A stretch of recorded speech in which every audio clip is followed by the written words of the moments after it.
Iblis itu senang kalau diurusi. Ngapain kok ngurusin iblis? Goblok sekali.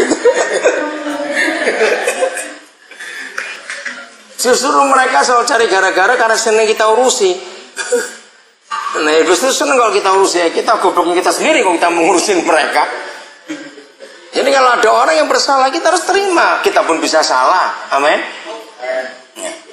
Jadi dalam keadaan apapun juga, ingat terus, di dalam aku sebagai manusia gak ada yang baik.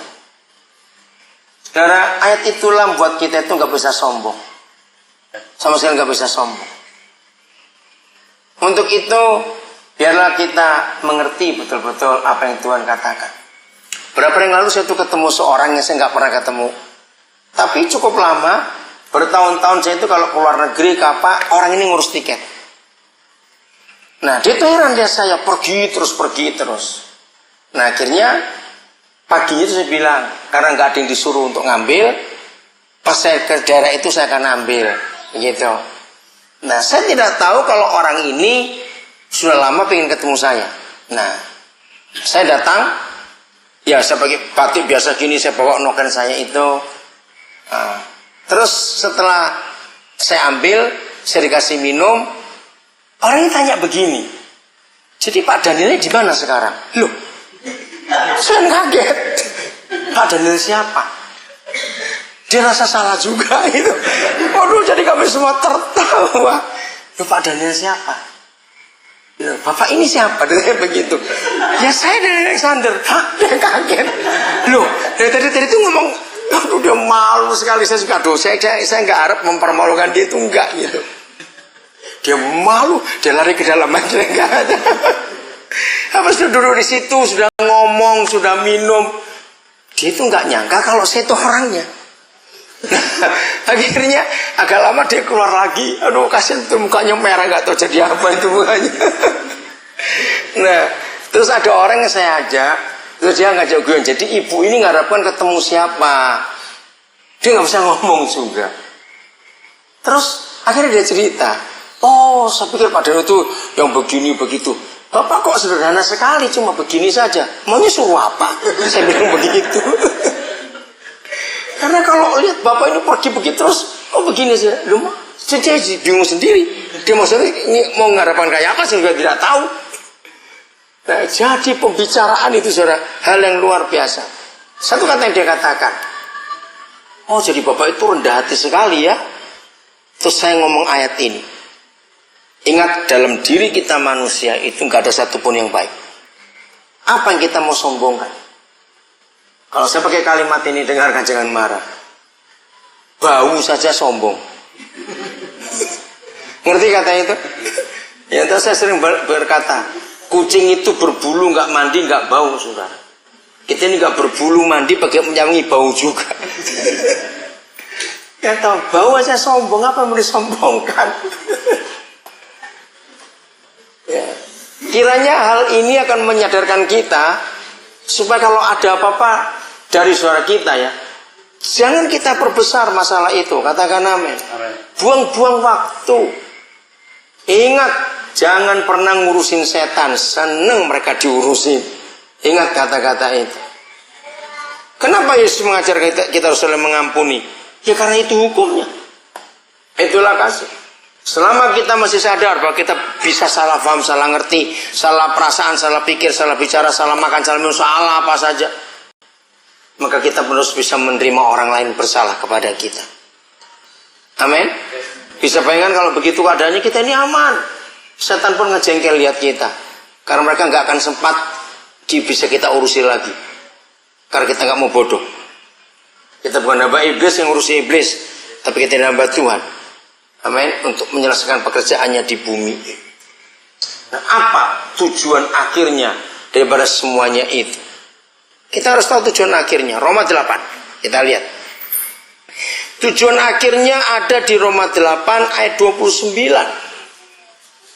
Silakan salah seorang membaca ayat itu. Sebab semua orang yang dipilihnya dari semula, mereka juga ditentukannya dari semula. Nah, kita ini dipilih bukan karena kita milih dia. Kita ditentukannya, kita di-SK-kan, kita ditetapkan dari semula. Terus untuk menjadi serupa dengan gambaran anaknya. Nah, ini tujuan akhirnya. Supaya semua kita jadi serupa dengan Yesus. Lanjut. Supaya ia, anaknya itu, menjadi yang sulung di antara banyak saudara. Luar biasa. Amin. Itulah Tuhan kita.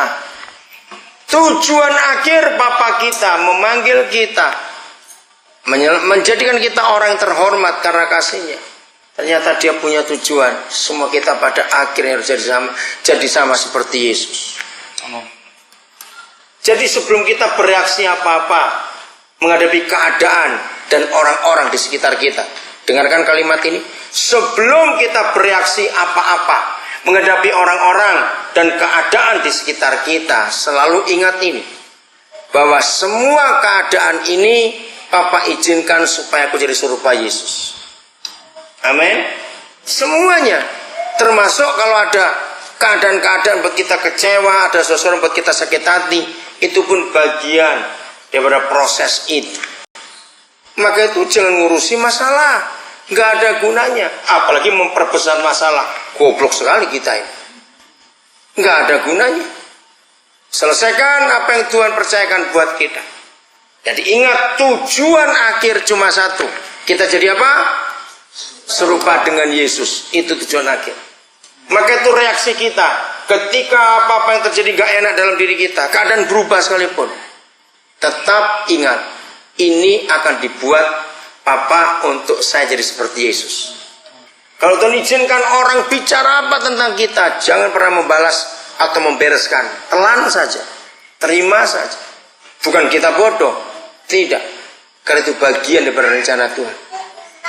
Seringkali kita hanya hafal ayat 28-nya, Roma 8. Betul tidak? Apa itu ayat 28-nya? Ya, enak sekali bukan ayat itu. Kita tahu sekarang bahwa Tuhan ikut bekerja dalam segala sesuatu untuk mendatangkan kebaikan bagi kita yang mengasihi Dia. Nah, ayat 28 tidak bisa berarti apa-apa tanpa 29. Jadi, segala sesuatu yang terjadi dalam diri kita, baik maupun tidak baik, enak maupun tidak enak, itu dikerjakan untuk mendatangkan kebaikan buat kita supaya ayat 29 terjadi. Katakan amin. Jadi nggak bisa berdiri sendiri ya 28 itu, Roma 8. Tujuannya supaya kita semua jadi serupa dengan Tuhan Yesus. Kita dibentuk. Jelas sekarang? Jadi belajar untuk menang atas semua hal yang terjadi di sekitar kita. Jangan biarkan iblis menang atas kehidupan kita. Oke? Jadi siap untuk jadi sama seperti Yesus? Terus minta urapan itu untuk Dia penuhi kita, supaya kita memahami, kita mengenal seluruh rencananya dalam hidup ini. Kesimpulannya, siapa yang sudah seminggu gak ada tantangan, mintalah tantangan. Siapa seminggu gak punya masalah, mintalah masalah. Enggak ada yang amin. Karena dengan itu otot-otot iman kita makin kuat, saudara. Amin. Betul? Kenapa orang yang latihan bodybuilding itu takut kalau nggak latihan? Karena bisa kendor semua itu ototnya nanti. Itu. Serius, saudara, cari. Bukan cari masalah, beda loh ya. Kamu beda sekali, cari masalah itu artinya negatif. Tapi ini hadapi masalah itu. Karena itu kita dilatih. Kenapa orang yang latihan halter pertama 5 kilo, nggak mau 10 tahun 5 kilo terus, nah itu goblok sekali kalau begitu dia. Dia kan naik terus, bukan? Makin berat. Nah, seperti itu otot iman kita, otot hidup rohani kita, supaya kita cepat sempurna seperti Yesus. Amin. Mau cari kampung halamannya masih ada, bongkar hari ini, bakar semuanya itu, supaya iblis nggak punya hak untuk mengingatkan kita itu. Tuhan memberkati.